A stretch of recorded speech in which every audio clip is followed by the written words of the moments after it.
Hello gamers and welcome back to NeueCraft, my first private SMP server here on Minecraft 1.18. Hang on a minute, something doesn't look quite right here. My glass textures, they have lines in them. The graphics, they all look a little different, not quite right. What has changed? Well, we've made quite a few changes here on NeueCraft. The main one being that we've upgraded. We're no longer on 1.18, we're on 1.19. The server has moved on, and we have some new inhabitants here on the server. Check these guys out. Hey. Harlock has already been on a mission and had these guys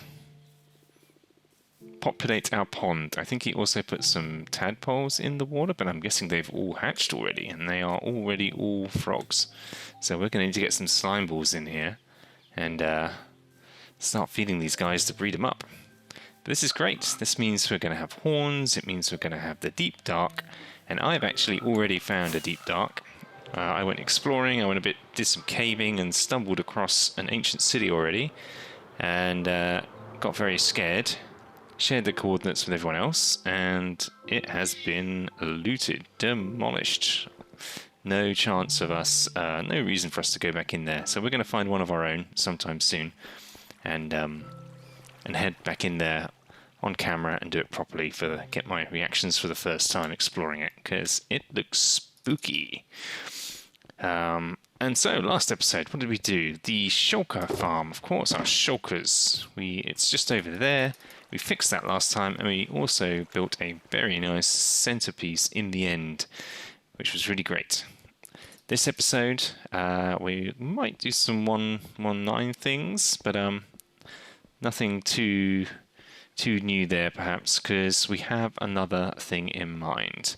French made me a proposition for a project to do together, and yes, we're going to do it.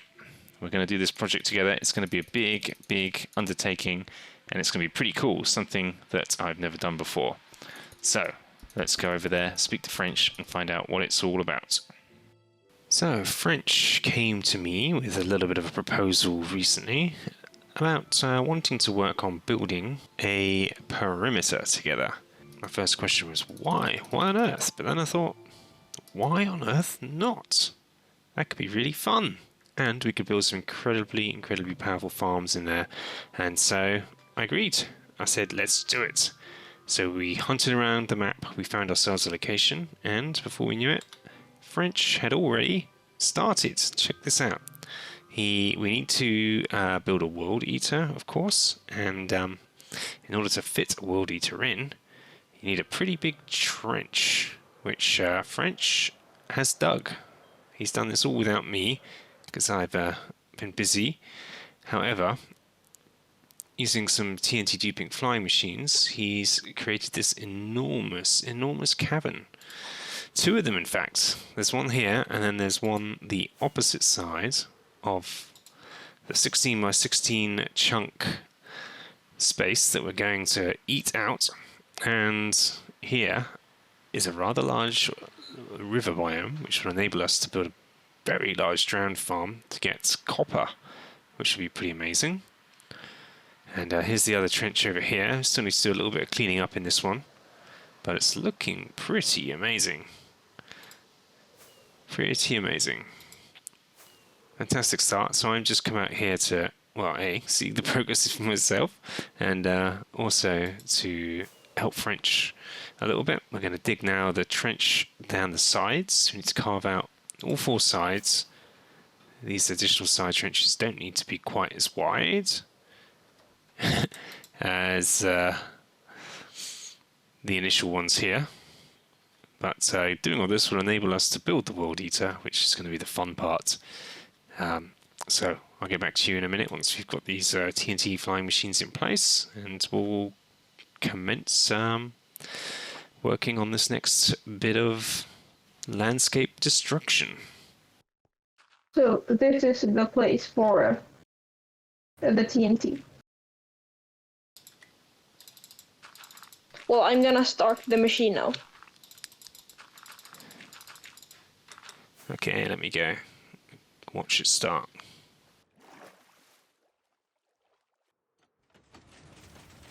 Woohoo! Damn, that moves fast. Yep. The part that takes long isn't the flying part. It is removing all the water and lava. Mm-hmm.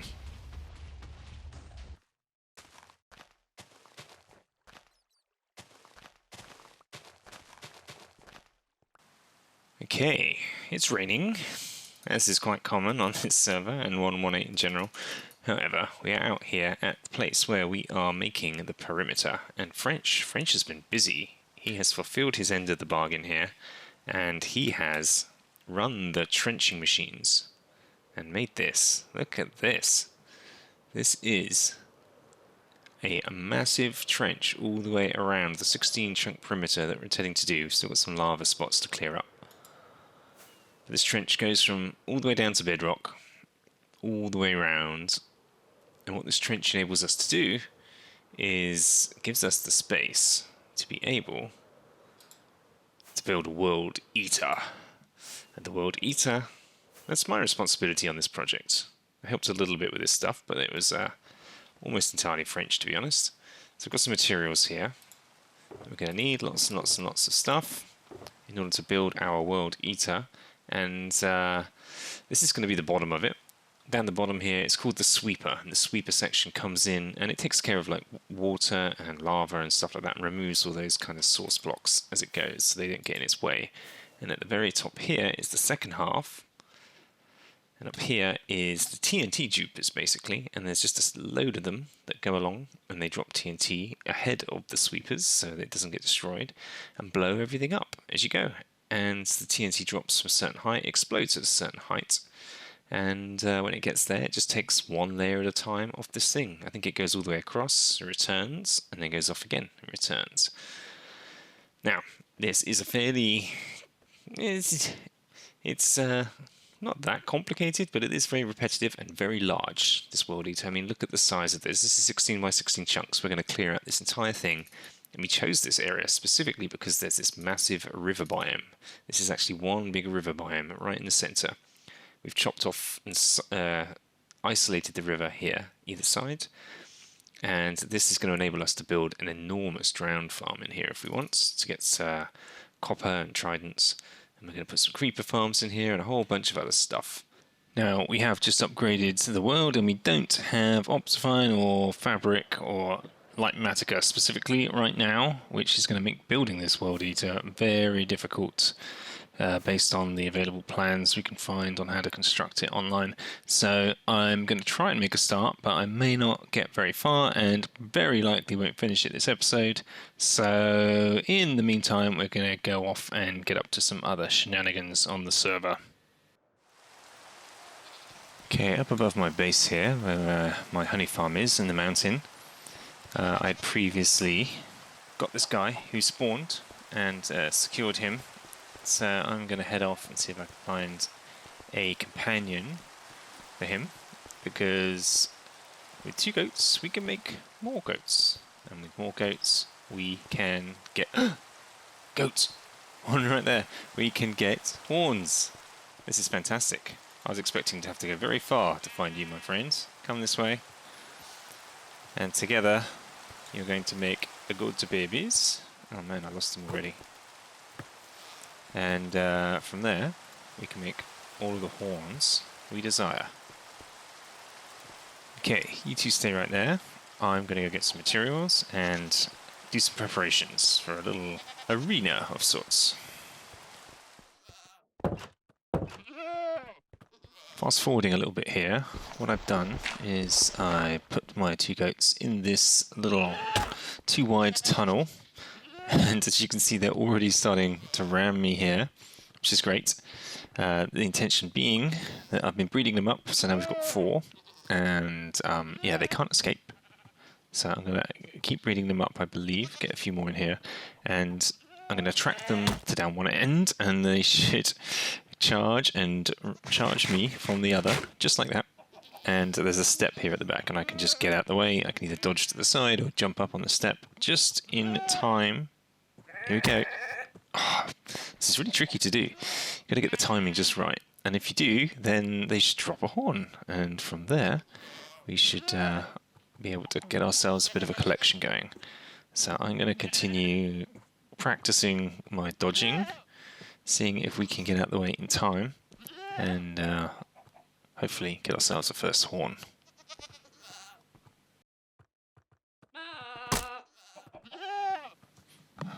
Got it. Where is it? Where is it? Oh, inventory. Oh, there it is. Good. I want to play it. I want to play it. I threw it. Oh, yeah. First horn achieved. Maybe the first on the server. Fantastic. Right, now, he's only got one horn. Look at him. Bless him. So I guess we're going to get all the horns we can from these 4. Here we go. Ooh, number 2, straight away. Oh, I've got to sort my inventory out. This is a mess. What can I get rid of? Different horn.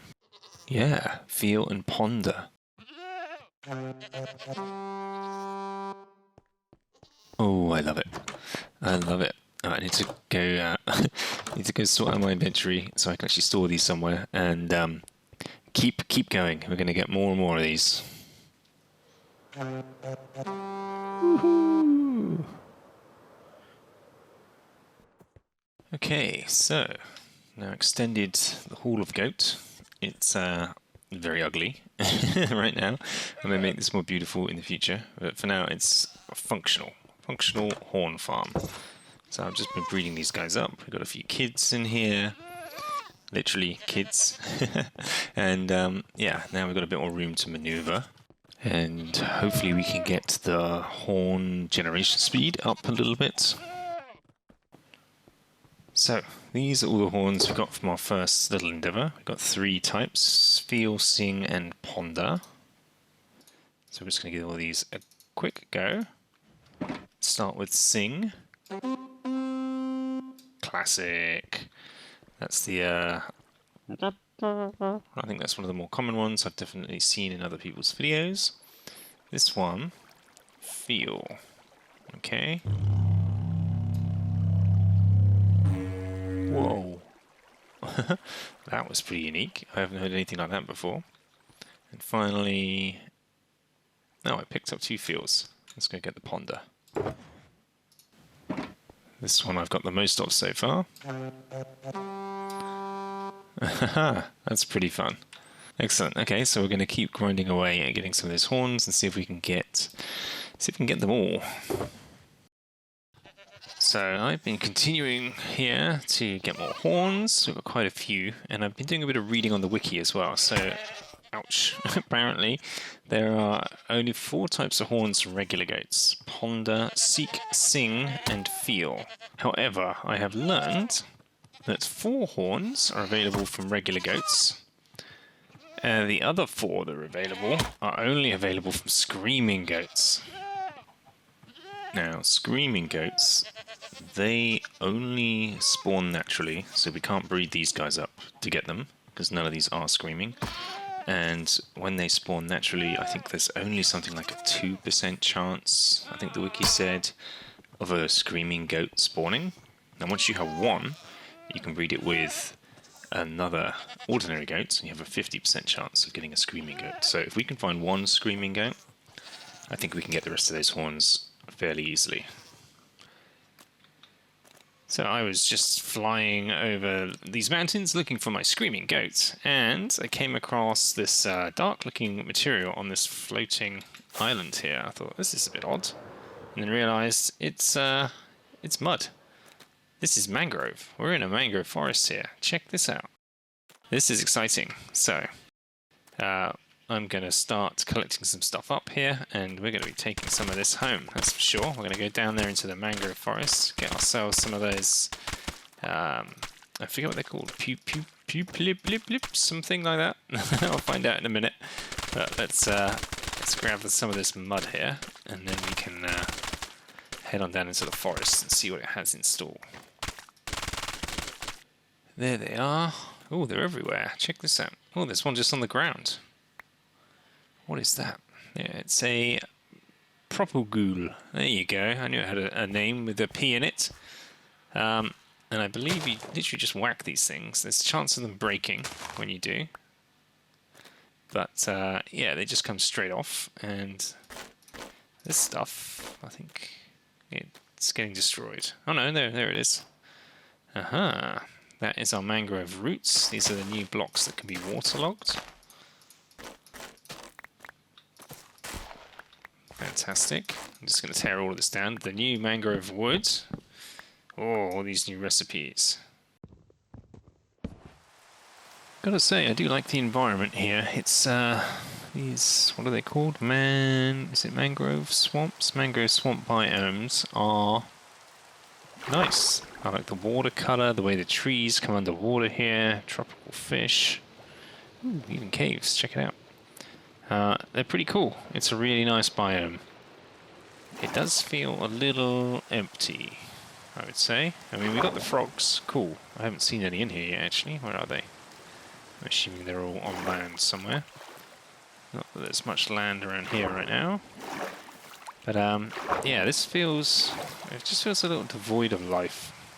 And for such a rich vegetation, like the tree life is, it looks teeming with life. It has this sort of very almost tropical, humid, wet feel to it. And in places like this in the world, you definitely encounter an awful lot of life, and I'm just not seeing any. So that would be my feedback to Mojang. Great environment, just needs something else. It just feels it's missing that little, je ne sais quoi. So back at the base now, and yeah, of course we've got all the new items which I brought back already from our visits, and we have put them into the storage system already. Now the beauty of my storage system here is its expandability. I had already left quite a few gaps in order to allow for some expansion throughout. There's lots over here. And I'm not yet at the stage where I needed to shuffle everything around either. I left enough gaps up front here because I knew these updates were coming. I was planning ahead, you see.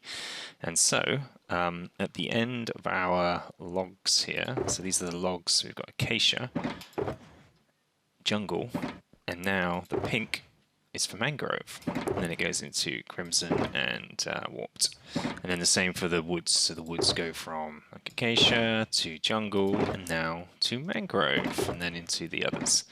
And similarly with my crafted wooden products over here, I've added some, just a placeholder for some of the other things that exist in the game. So there's at least one spot for these guys to land at the moment. And that should give us storage for all of the mangrove wood things that we need, in theory.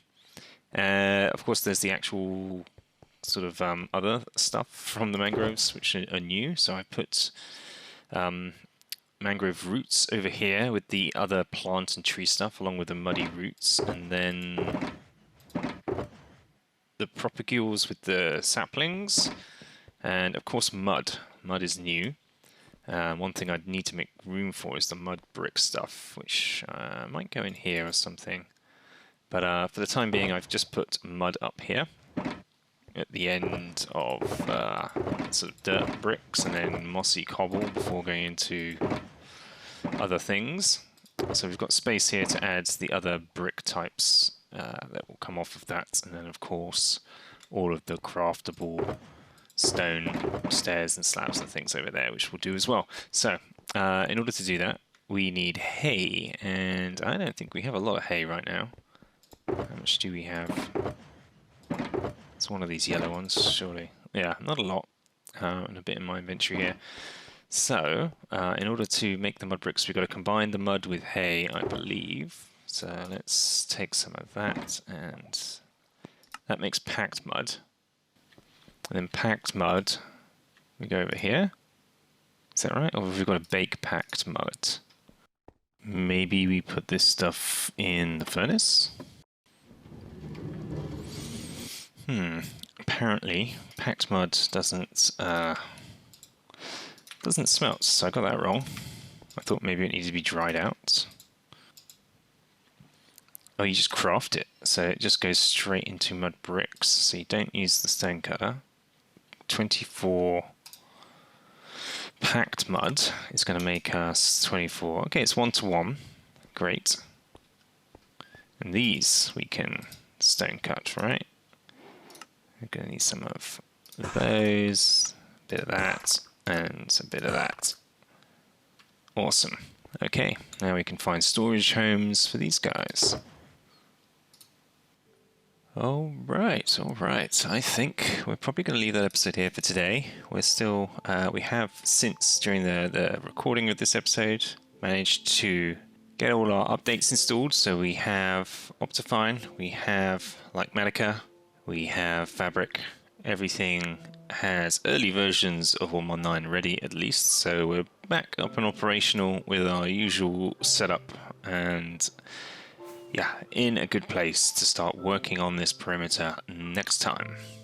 For today, I think we've made an awful lot of progress here, and we're in a good place to start really getting into this perimeter project next time, when we're going to build the World Eater, and we are going to run that thing until all of the land around here is gone.